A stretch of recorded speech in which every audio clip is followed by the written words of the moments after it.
People are afraid of aviation. They're afraid of the risk. It's a big expense, and it is a risk.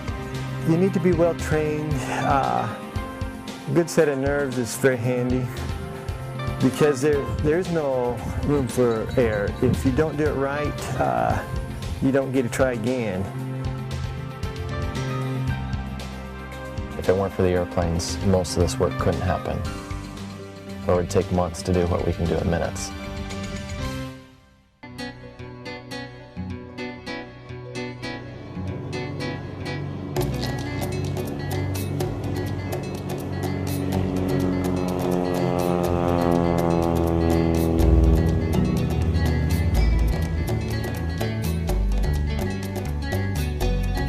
We regularly fly into about 25 different villages here in Guyana, and we fly over the entire country, from the east to the west, north to south.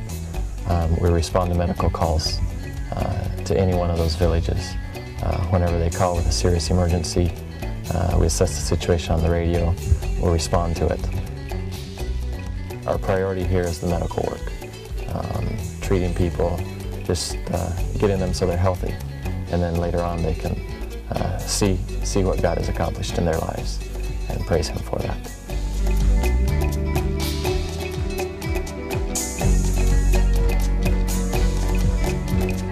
What I like most about it is at the end of the day, regardless how tired you are, you can go to bed knowing that you made a difference for a lot of people that day.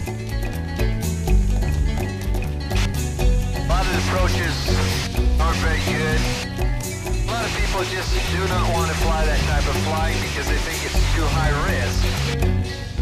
It is higher risk than normal people fly in the States, but proper training and having the proper capabilities to start with, we can keep risk down to a minimum.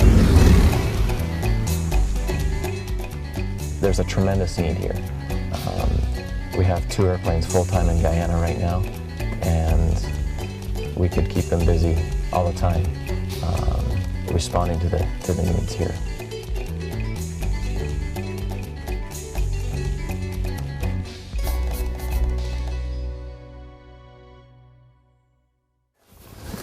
Let's see if we can find what's giving us problems. We came down here to the end of the runway to get ready for takeoff, and during our magneto check, discovered that we're running really rough on the right magneto. So we're going to take the cowling off here and have a look around, make sure it's not the magneto. If it's not, we'll check the spark plugs. And there's probably just something stuck in one of the spark plugs. Get that cleaned out, and then we'll be on our way again. I got it. Yep.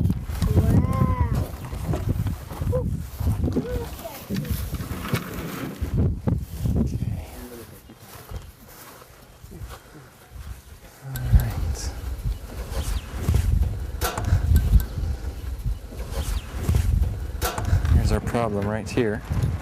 You can see a little bit of lead deposit has built up.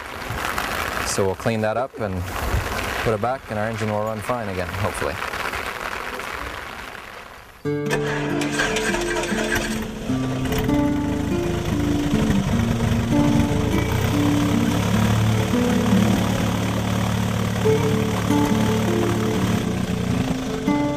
It's good to go. Just put the cowling back on, and we're ready.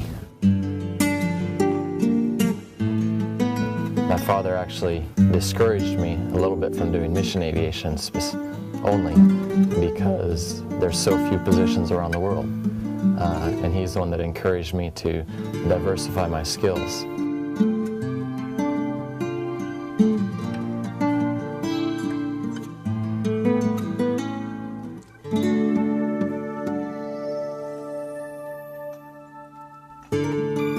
I went to Southern Adventist University and took nursing.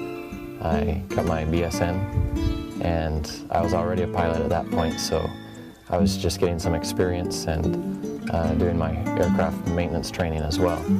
It's exciting work. I came here straight out of college, hardly a cent in my pocket, and I'm still here. I got married almost 2 years ago now. So really, any skills that you can get before coming down. You aren't just the pilot here. You do so many different things. Nursing, fixing the plane, dealing with people, permissions, fixing anything and everything, and just generally you get involved in virtually so many things that whatever skill you can come with, whatever background knowledge you have, is a tremendous asset to the program.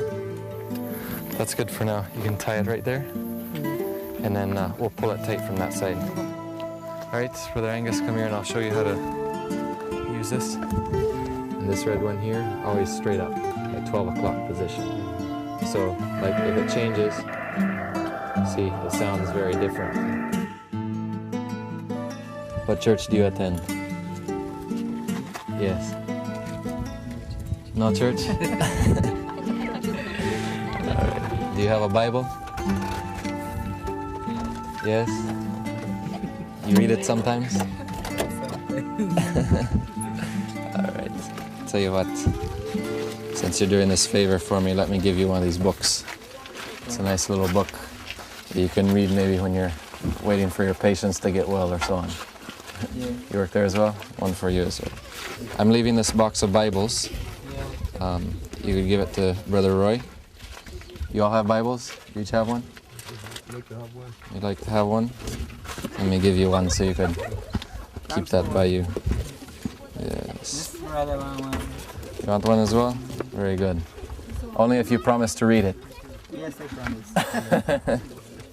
All right. Some mornings I go out, I have just one flight, and it's almost dark by the time I get back because emergencies just keep popping up. And so by the time I get back with one, I have one or two more waiting, and it goes on all day long. It happens very regularly.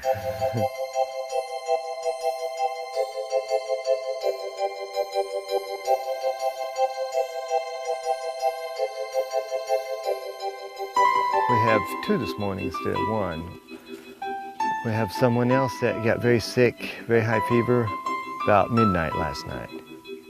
And so we'll be taking the mother, the baby, and one other out. So it's good we decided we'd come light on fuel. Vamos subiendo.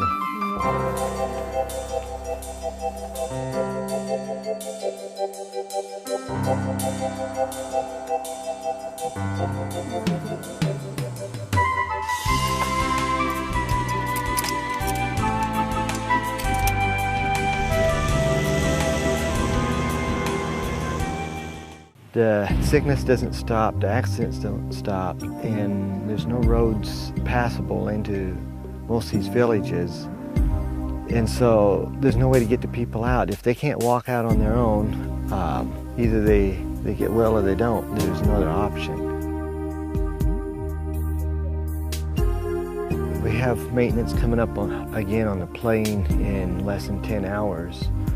And it's hard to stop because when we go, you can't fly for a week or two. When we come back, they tell us about all the emergencies that they needed help for, and there was no one to go.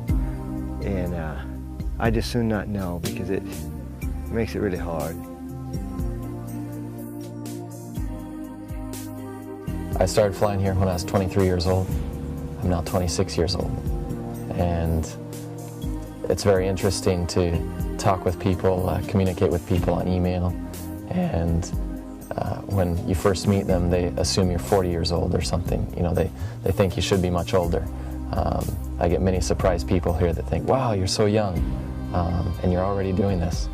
But for young people, I would say, take every opportunity you have now, preparing to do this work. And if you have any goals that you're trying to reach, don't wait till you're done with college, don't wait till you're done with high school. If you're in grade school, start working towards that goal right now. Ultimately, don't let people discourage you because of your age.